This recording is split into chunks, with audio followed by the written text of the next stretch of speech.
ഇന്ത്യയുടെ ഓപ്പറേഷൻ സിന്ദൂറിനിടെ പാകിസ്ഥാന് international monetary fund അഥവാ IMF ഏകദേശം 8,500 കോടി രൂപയുടെ വായ്പ അനുവദിച്ചിരുന്നു. ഇത് ഇന്ത്യക്കാരെ സംബന്ധിച്ചിടത്തോളം വളരെയധികം വിഷമവും ഞെട്ടലും ഉണ്ടാക്കിയ വാർത്തയായിരുന്നു. എന്നാൽ ഇത് തടയുന്നതിനുള്ള ഇന്ത്യയുടെ ശ്രമം പരാജയപ്പെട്ടു എന്നറിഞ്ഞപ്പോൾ ആ വിഷമം ഒന്നുകൂടി വർദ്ധിച്ചു. പാകിസ്ഥാൻ ഭീകരവാദികളെ വളർത്തുന്നു എന്ന് അവിടുത്തെ മന്ത്രി തന്നെ പറഞ്ഞിട്ടും എന്തുകൊണ്ട് IMF ഇത് ചെയ്തു? ആരാണ് ഈ തീരുമാനത്തിന് പിന്നിൽ? അമേരിക്കയാണോ? നമുക്കൊന്ന് പരിശോധിച്ച് നോക്കാം.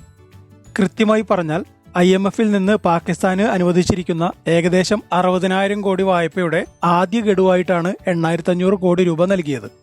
ഇതിനു പുറമെ 11,600 കോടിയോളം രൂപ നൽകാൻ അംഗീകാരമായിട്ടുണ്ട്. ഇക്കഴിഞ്ഞ മെയ് 12-നാണ് ഈ വാർത്ത നാം കേട്ടത്. ഇതിനെതിരെ ഇന്ത്യയുടെ ഭാഗത്തുനിന്നും വലിയ തരത്തിലുള്ള പ്രതിഷേധങ്ങളും നയതന്ത്ര തലത്തിലുള്ള ശ്രമങ്ങളും ഒക്കെ ഉണ്ടായെങ്കിലും ഇതിനെ തടയാൻ കഴിഞ്ഞില്ല.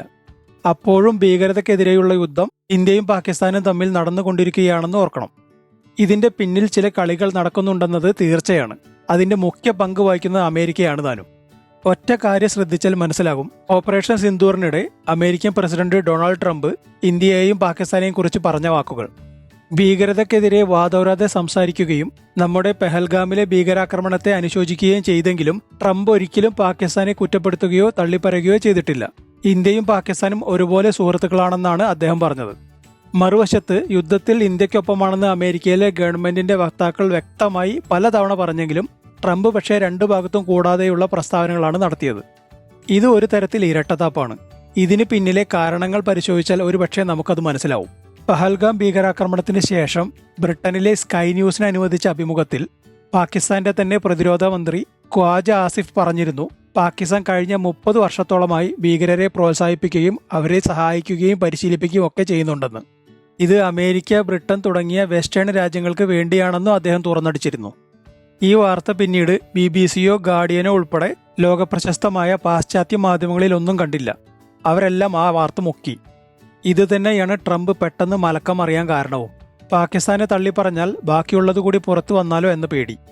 ഇതിനു പുറമെ വേറെയും ചില കാരണങ്ങൾ IMF ഫണ്ട് അനുവദിച്ചതിന് പിന്നിലുണ്ട്. അതിലേക്ക് കടന്നാൽ നമുക്ക് മനസ്സിലാവും. ആകെ 25 അംഗങ്ങൾ ഉള്ളതിൽ ഇന്ത്യയുടെ വോട്ടിംഗ് സ്വാധീനം വളരെ ചെറുതാണ്. ഐക്യരാഷ്ട്രസഭയിലെ ഒരു രാജ്യം ഒരു വോട്ട് എന്ന സമ്പ്രദായത്തിൽ നിന്ന് വ്യത്യസ്തമായി IMF ബോർഡ് അംഗങ്ങളുടെ വോട്ടവകാശം ഒരു രാജ്യത്തിന്റെ സാമ്പത്തിക വലുപ്പത്തിന്റെയും അതിന്റെ സംഭാവനകളെയും അടിസ്ഥാനമാക്കിയുള്ളതാണ്. അതായത് വികസ്വര സമ്പദ് വ്യവസ്ഥകളേക്കാൾ സമ്പന്നമായ പാശ്ചാത്യ രാജ്യങ്ങളെ അനുകൂലിക്കുന്ന സംവിധാനമാണിത് എന്നർത്ഥം. ഉദാഹരണത്തിന് IMFലെ ഇന്ത്യയുടെ വോട്ടിംഗ് വിഹിതം 2.6%, എന്നാൽ അമേരിക്കയുടേത് 16.49% വിഹിതവും. കൂടാതെ IMF നിയമങ്ങൾ ഒരു നിർദ്ദേശത്തിനെതിരെ വോട്ട് ചെയ്യാൻ അനുവദിക്കുന്നില്ല. വേണമെങ്കിൽ അനുകൂലിച്ച് വോട്ട് ചെയ്യാനോ അല്ലെങ്കിൽ വിട്ടുനിൽക്കാനോ കഴിയും. കൂടാതെ ബോർഡിലെ സമവായത്തിലൂടെയാണ് തീരുമാനങ്ങൾ എടുക്കുന്നത്. ഇപ്പൊ മനസ്സിലായില്ലേ എന്തുകൊണ്ടാണ് പാകിസ്ഥാന്റെ വായ്പ തടയാൻ ഇന്ത്യക്ക് കഴിയാതെ പോയത് എന്നതിന്റെ കാരണം? പാശ്ചാത്യ രാജ്യങ്ങൾക്ക് ഒന്നും തന്നെ ഇന്ത്യ അടക്കമുള്ള ഏഷ്യൻ രാജ്യങ്ങൾ വളരുന്നത് സഹിക്കാൻ കഴിയില്ല. ഇന്ത്യ ഇപ്പോൾ തന്നെ ചൈനയ്ക്ക് പിന്നിൽ ഏഷ്യയിൽ നിന്ന് ആഗോള സാമ്പത്തിക ശക്തിയായി വളർന്നു കഴിഞ്ഞു. അപ്പോൾ പിന്നെ ഇത്തരത്തിലുള്ള ഇടപെടലുകൾ ഉണ്ടാകുമെന്ന് തീർച്ചയാണല്ലോ. 2023 ഇന്ത്യയുടെ G20 പ്രസിഡൻസി സമയത്ത് IMFനും വേൾഡ് ബാങ്കിനും മറ്റു ബഹുരാഷ്ട്ര വായ്പാ ദാതാക്കൾക്കും വേണ്ടി മുന്നോട്ട് വെച്ച പരിഷ്കാരങ്ങളിൽ ഈ അസന്തുലിതാവസ്ഥ പരിഹരിക്കുക എന്നത് ഒരു പ്രധാന നിർദ്ദേശമായിരുന്നു. ഇതിനായി ഗ്ലോബൽ നോർത്തിനും ഗ്ലോബൽ സൗത്തിനും ന്യായമായ പ്രാതിനിധ്യം ഉറപ്പിക്കുന്നതിന് IMFലെ വോട്ടവകാശവും സാമ്പത്തിക സംഭാവനകളും തമ്മിലുള്ള ബന്ധം തകർക്കാൻ മുൻ ഇന്ത്യൻ ഉദ്യോഗസ്ഥൻ NK സിംഗും മുൻ US സെക്രട്ടറി ലോറൻസ് സമ്മേഴ്സും അവരുടെ റിപ്പോർട്ടുകളിൽ ശുപാർശ ചെയ്തെങ്കിലും അത് ഇതുവരെ നടപ്പിൽ വരുത്തിയിട്ടില്ല. ഇതിനു പുറമെ സംഘർഷങ്ങൾ നടക്കുന്ന രാജ്യങ്ങൾക്ക് ധനസഹായം നൽകുന്നതിനെക്കുറിച്ചുള്ള IMFന്റെ നിയമങ്ങളിൽ അടുത്തിടെ ചില മാറ്റങ്ങൾ വരുത്തിയിരുന്നു. 2023 ഉക്രൈന് 1,30,000 കോടിയുടെ ധനസഹായം നൽകുന്നതിനു വേണ്ടിയായിരുന്നു ഈ നിയമങ്ങൾ ഇങ്ങനെ വളച്ചൊടിച്ചത്. ഈ പുതുക്കിയ നിയമം നിലവിലുള്ളതിനാൽ തന്നെ പാകിസ്ഥാന് തുക അനുവദിക്കാതിരിക്കാൻ കഴിയാതെയായി. ഇനി പുതിയ നിർദ്ദേശപ്രകാരം വായ്പ അനുവദിക്കുന്നതിനെതിരെ വോട്ടവകാശം കൊണ്ടുവന്നാൽ തന്നെ അത് പല രാജ്യങ്ങളും ദുരുപയോഗം ചെയ്യും. പ്രത്യേകിച്ച് ചൈന ഇന്ത്യയുടെ ഐക്യരാഷ്ട്രസഭയിലെ സ്ഥിരാംഗത്തിനെതിരെ വോട്ട് ചെയ്യുന്നത് പോലെ. ഇത്തരത്തിലുള്ള ഒരു അനുഭവം ഇന്ത്യക്ക് ചൈനയിൽ നിന്ന് ഉണ്ടായിട്ടുമുണ്ട്. 2 രാജ്യങ്ങൾ തമ്മിലുള്ള അതിർത്തി തർക്കങ്ങൾ ചൂണ്ടിക്കാട്ടി നമ്മുടെ അരുണാചൽ പ്രദേശിനായി ഇന്ത്യ ശ്രമിക്കുന്ന ADB അഥവാ ഏഷ്യൻ വികസന ബാങ്ക് വായ്പകൾ ചൈന തടഞ്ഞിരുന്നു.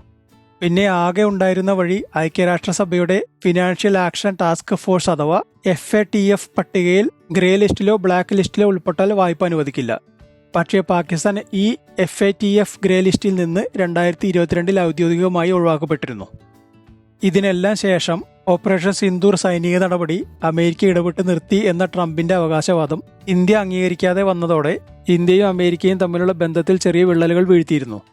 പിന്നാലെ ട്രംപിന്റെ ഇന്ത്യയോടുള്ള ഇഷ്ടക്കേട് കുറച്ചുകൂടി പുറത്തേക്ക് വരാൻ തുടങ്ങി. ഇതിനിടെ 3300 കോടി രൂപ F-16 യുദ്ധവിമാനങ്ങളുടെ അറ്റകുറ്റപ്പണികൾക്കായി പാകിസ്ഥാനെ അനുവദിക്കുകയും ചെയ്തു. അതിനുശേഷം ഇന്നലെ ആപ്പിൾ CEO ടീം കുക്കിനോട് ഇന്ത്യയെ നന്നാക്കാനായി ഇന്ത്യയിൽ ഐഫോൺ ഉൽപ്പാദനം നടത്തേണ്ട എന്ന് നിർദ്ദേശിക്കുകയും ചെയ്തു. ഇതിൽ നിന്നെല്ലാം ഒരു കാര്യം വ്യക്തമായി മനസ്സിലാക്കാം: ഇന്ത്യയും അമേരിക്കയും വീണ്ടും എതിർഭാഗത്തേക്ക് നീങ്ങി തുടങ്ങിയിരിക്കുന്നു. ഇനി ഈ വിഷയത്തിലെ നിങ്ങളുടെ അഭിപ്രായങ്ങൾ കമന്റായി രേഖപ്പെടുത്തൂ.